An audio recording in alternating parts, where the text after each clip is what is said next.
آج کا موضوع اسلامی الہیات کی سب سے گہری اور شاید سب سے زیادہ الجھا دینے والی بحثوں میں سے ایک ہے، تقدیر بمقابلہ اختیار، یعنی اللہ کی جو مطلق حاکمیت ہے اور انسان کی آزاد مرضی، ان کے درمیان آخر تعلق کیا ہے؟ ہمارے پاس جو ذرائع ہیں وہ اس مسئلے کو قرآن، تاریخ، مختلف مکاتب فکر اور حیرت انگیز طور پر جدید سائنس کی روشنی میں بھی دیکھتے ہیں۔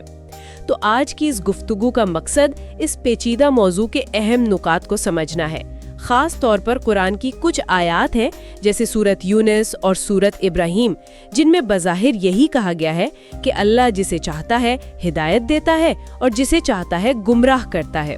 تو پھر سوال یہ پیدا ہوتا ہے کہ انسانی ذمہ داری کہاں ہے؟ چلیں اس گتھی کو سلجھانے کی کوشش کرتے ہیں۔ بالکل، اور یہ کوئی معمولی گتھی نہیں ہے، اسے اکثر الہیاتی معمہ یعنی تھیولوجیکل پیراڈاکس کہا جاتا ہے۔ اور دلچسپ بات یہ ہے کہ یہ صرف اسلام تک ہی محدود نہیں، بلکہ دنیا بھر کے فلسفے اور مذاہب میں اس پر بہت سر کھپایا گیا ہے۔ جگہوں پر ایک مشترک پیغام ہے کہ ہدایت اور گمراہی پر اللہ کا مکمل اختیار ہے۔ یہ پڑھ کر پہلا سوال تو ذہن میں یہی آتا ہے کہ اگر خدائی سب کچھ طے کر رہا ہے تو پھر گمراہ ہونے والوں کو ان کے اعمال کی سزا دینا یہ کہاں کا انصاف ہے؟ آپ نے بالکل صحیح جگہ سے پکڑا ہے۔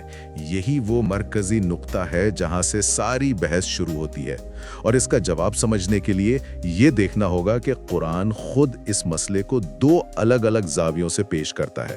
ایک طرف تو خدائی نقطہ نظر ہے، جس کے مطابق اللہ قادر مطلق ہے، کائنات کا ہر ذرہ اس کے حکم کے تابع ہے، اگر وہ چاہتا تو ایک لمحے میں سب کو مومن بنا دیتا۔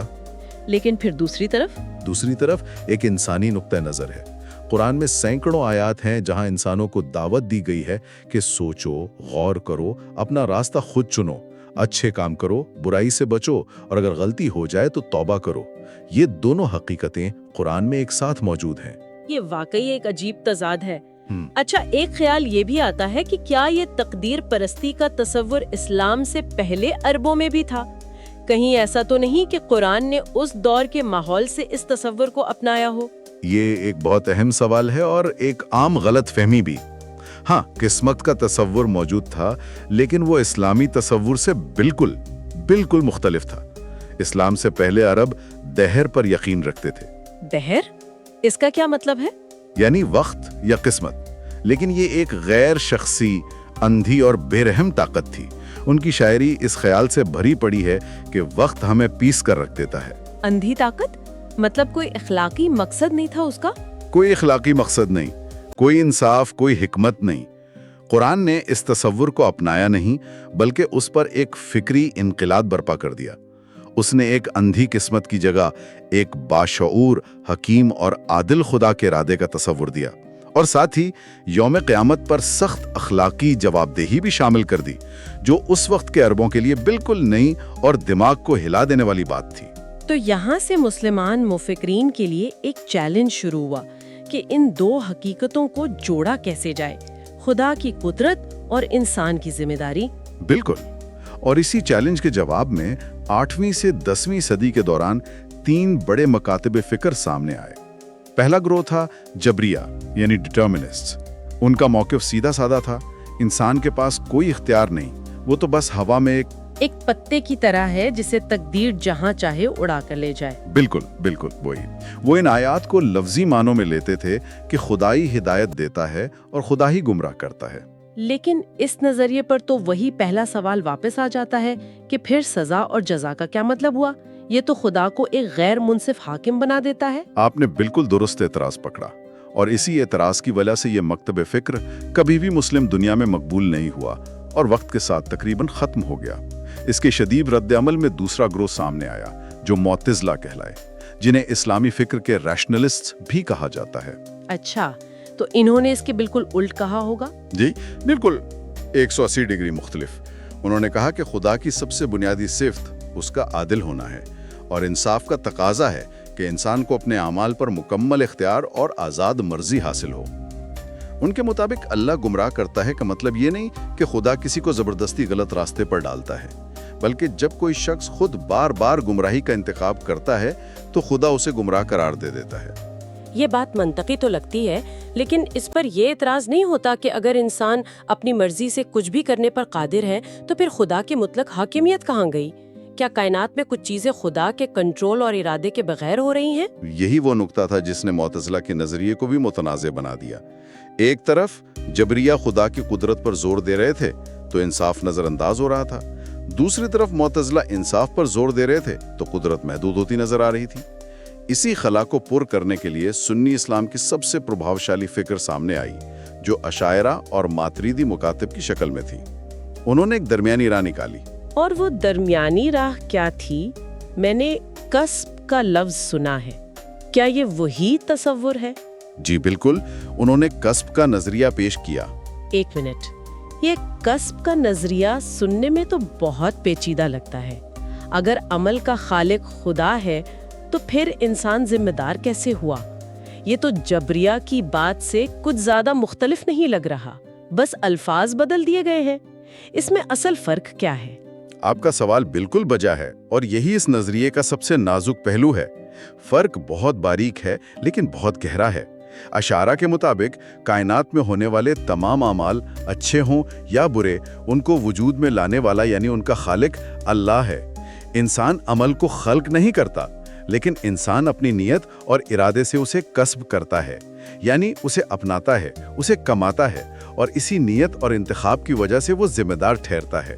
کیا اس کی کوئی آسان مثال ہو سکتی ہے؟ اس کی بہترین مثال ایک استاد اور طالب علم کی ہے۔ یوں سمجھیں کہ ایک طالب علم ہے جو سارا سال پڑھنے سے انکار کرتا ہے، کلاس میں دھیان نہیں دیتا، آخر میں استاد اسے امتحان میں فیل کر دیتا ہے۔ اب فیل کرنے کا عمل تو استاد نے کیا ہے نا؟ ہاں، قلم تو اسی کا چلا۔ بالکل، لیکن کیا ہم استاد کو ظالم کہیں گے؟ نہیں، کیونکہ یہ نتیجہ طالب علم کے اپنے مسلسل انتخاب اور ارادے کا تھا۔ اسی طرح اشاعرہ کہتے ہیں کہ اللہ کا گمراہ کرنا کوئی ابتدائی دھکا نہیں، بلکہ انسان کے مسلسل انکار اور تکبر کے بعد ایک عدالتی فیصلہ ہے۔ عمل خدا تخلیق کرتا ہے، لیکن اس کی ذمہ داری انسان کی نیت پر عائد ہوتی ہے۔ یہ ایک بہت دلچسپ وضاحت ہے، لیکن کیا آج کے دور میں بھی علماء اسی طرح سوچتے ہیں یا کوئی نیا زاویہ بھی سامنے آیا ہے؟ جدید دور کے بہت سے علماء اس مسئلے کو اب مابعد القبیاتی پہیلی کے بجائے اللہ کے بنائے ہوئے فطری اور نفسیاتی قوانین کے ذریعے سمجھنے کی کوشش کرتے ہیں، جسے قرآنک زبان میں سنن اللہ کہا جاتا ہے۔ ان کے مطابق اللہ کا گمراہ کرنا دراصل سبب اور نتیجے کے آفاقی قانون یعنی law of cause and effect کا عمل ہے۔ یہ سنن اللہ والا نظریہ تو منطقی لگتا ہے، لیکن اس پر اعتراض یہ بھی تو ہو سکتا ہے کہ یہ خدا کو ایک غیر فعال گھڑی ساز بنا دیتا ہے جس نے بس ایک نظام بنا کر چھوڑ دیا۔ کیا یہ اسلامی تصور خدا سے مطابقت رکھتا ہے جہاں وہ ہر لمحہ کائنات میں فعال ہے؟ یہ ایک بہترین نقطہ ہے، لیکن جدید مفسرین اس کا جواب یہ دیتے ہیں کہ یہ قوانین غیر فعال نہیں ہیں۔ اس کو ایسے سمجھیں جیسے قانون کشش ثقل ہے۔ یہ اللہ کا بنایا ہوا ایک قانون ہے۔ اگر کوئی شخص چھت سے چھلانگ لگائے تو وہ نیچے گرے گا۔ ہم یہ نہیں کہتے کہ اللہ نے اسے اس لمحے نیچے گرایا، بلکہ ہم کہتے ہیں کہ اس نے اللہ کے بنائے ہوئے ایک مستقل قانون کی خلاف ورزی کی، جس کا یہ قدرتی نتیجہ تھا۔ اسی طرح قرآن کہتا ہے کہ تکبر اور مسلسل انکار وہ روحانی چھلانگ ہے جس کا قدرتی نتیجہ دل پر مہر لگ جانا ہے۔ تو اس نظریے میں خدا کی مرضی خود یہ متحرک اور فعال نظام ہے، نہ کہ ہر فرد کے لیے لمحہ بہ لمحہ الگ الگ فیصلہ۔ یہ تو واقعی ایک بالکل مختلف زاویہ ہے۔ اچھا، اس ساری بحث کو اسلام سے باہر کے لوگ کیسے دیکھتے ہیں؟ مجھے یقین ہے کہ دوسرے مذاہب میں بھی اس پر سوچا گیا ہوگا۔ بالکل، اور یہاں آ کر یہ بات واقعی واضح ہوتی ہے کہ یہ صرف اسلام کا مسئلہ نہیں۔ عیسائیت میں یہ بحث بالکل کیلونزم یعنی تقدیر اور آرمینینزم یعنی آزاد مرضی کی جنگ جیسی ہے۔ اسی طرح یہودیت کی مقدس کتاب تلمود میں ایک مشہور قول ہے، سب کچھ پہلے سے دیکھا جا چکا ہے، پھر بھی اجازت یعنی آزاد مرضی دی گئی ہے۔ اور اگر ہم مشرق کی طرف دیکھیں تو ہندو مت اور بدھ مت میں کرم کا تصور ہے، جو ایک طرح کی خود نوشتہ تقدیر ہے۔ یہ حیران کن ہے کہ جدید سائنس جو مذہب اور الہیات سے بالکل الگ سمجھی جاتی ہے، وہ بھی اس بحث میں شامل ہو گئی ہے۔ اس کا کیا کہنا ہے؟ جی، اور سائنس کے نتائج اس بحث کو اور بھی دلچسپ بنا دیتے ہیں۔ نیورو سائنس میں مشہور لفٹ کے تجربات سے یہ بات سامنے آئی کہ ہمارا دماغ کسی عمل کا فیصلہ ہمارے شعوری طور پر آگاہ ہونے سے چند ملی سیکنڈ پہلے ہی کر لیتا ہے۔ 1 منٹ، کیا یعنی سائنس یہ کہہ رہی ہے کہ جسے میں اپنی آزاد مرضی سے کیا گیا فیصلہ سمجھ رہی ہوں وہ دراصل میرے دماغ کی ایک چال ہے جو فیصلہ ہونے کے بعد مجھے احساس دلاتی ہے کہ یہ فیصلہ میں نے کیا ہے؟ اس سے تو پورا اخلاقیات اور قانون کا نظام ہی ہل جاتا ہے۔ بالکل، اور اسی بنیاد پر کچھ سائنسدانوں کا ترک ہے کہ جسے ہم آزاد مرضی سمجھتے ہیں وہ محض ایک وہم ہے۔ لیکن کہانی یہاں ختم نہیں ہوتی۔ دوسری طرف کوانٹم فزکس ہے۔ ہائزنبرگ کا اصول غیر یقینی کہتا ہے کہ کائنات سخت اور طے شدہ قوانین پر نہیں بلکہ امکانات یعنی پروبیبلٹیز پر چلتی ہے۔ اس سے یہ ثابت ہوتا ہے کہ مستقبل مکمل طور پر پہلے سے طے شدہ نہیں ہے۔ تو سائنس بھی ہمیں 2 متضاد جواب دے رہی ہے۔ ایک طرف نیورو سائنس کہہ رہی ہے کہ اختیار وہم ہے، دوسری طرف کوانٹم فزکس کہہ رہی ہے کہ کائنات طے شدہ نہیں ہے۔ اسی لیے آج کل زیادہ تر فلسفی اور سائنسدان جس نظریے کو مانتے ہیں اسے ہم ہاں آہنگی کا نظریہ یعنی کمپیٹیبلزم کہتے ہیں۔ ان کا کہنا ہے کہ یہ دونوں باتیں سچ ہو سکتی ہیں، بھلے ہی ہماری حیاتیات اور ماحول یعنی تقدیر ہم پر گہرا اثر ڈالتے ہیں، پھر بھی اس محدود دائرے میں ہمارے پاس اتنی خود مختاری ہے کہ ہمیں اپنے اعمال کے لیے ذمہ دار ٹھہرایا جا سکے۔ یہ نظریہ اشارہ کے کسب کے تصور سے کافی ملتا جلتا ہے۔ تو اس سب کا کیا مطلب ہے؟ اتنے سارے مختلف اور بظاہر متضاد نظریات کو ایک ساتھ کیسے سمجھا جائے؟ کیا اس کا کوئی ایک حتمی جواب ہے؟ شاید حتمی جواب سے زیادہ اہم اس تضاد کا مقصد سمجھنا ہے۔ اگر ہم بڑی تصویر دیکھیں تو ایسا لگتا ہے کہ قرآن جان بوجھ کر ان 2 سچائیوں کو ایک ساتھ رکھتا ہے تاکہ ایک متوازن انسانی نفسیات پیدا کی جا سکے۔ مقصد 2 چیزیں ہیں۔ اول، تکبر سے بچنا۔ جب آپ کوئی اچھا کام کریں تو آپ کو یاد رہے کہ یہ اللہ کی توفیق سے ہوا تاکہ آپ عاجز رہیں۔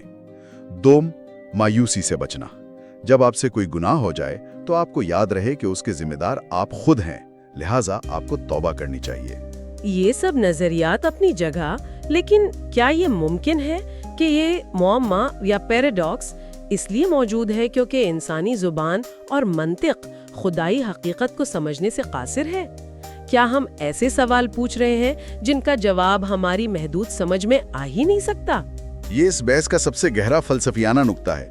بہت سے مفکرین کا یہی خیال ہے کہ ہم وقت اور سبب اور نتیجہ کو ایک خطی یعنی لینئر انداز میں سمجھتے ہیں، جبکہ خدا کی حقیقت زمان و مکان کی ان قیود سے ماورا ہے۔ لہٰذا مرکزی دھارے کے علماء کے مطابق یہ آیات خدا کے منمانے طریقے سے لوگوں کو سچائی سے روکنے کے بارے میں نہیں ہے، بلکہ یہ ان فیصلوں کی توثیق کرنے کے بارے میں ہیں جو لوگ پہلے ہی اپنے دلوں میں کر چکے ہوتے ہیں۔ خدا کا عمل انسان کے انتخاب کا نتیجہ ہوتا ہے، نہ کہ اس کا سبب۔ یہ واقعی ایک گہرا موضوع ہے جو ہمیں اپنی زندگی کے ہر انتخاب اور اس کی ذمہ داری کے بارے میں نئے سرے سے سوچنے پر مجبور کرتا ہے۔ یہ صرف الہیات کا ایک خشک سوال نہیں بلکہ ہماری عملی زندگی کی بنیاد سے جڑا ہوا ہے۔ اور یہ بحث ہمیں ایک اہم سوال پر چھوڑ جاتی ہے جس پر غور کرنا چاہیے۔ اگر ہم اشاعرہ کا نظریہ مانیں کہ ہمارے اعمال کا خالق خدا ہے اور ہم صرف اپنی نیت سے اسے کسب کرتے ہیں، تو نیت اور عمل کے درمیان وہ نازک لکیر کہاں ہے جو ہماری اخلاقی ذمہ داری کی بنیاد بنتی ہے؟ یہ وہ نقطہ ہے جس پر اسلامی فلسفے میں صدیوں غور کیا گیا ہے، اور آج بھی یہ سوال اتنا ہی اہم ہے۔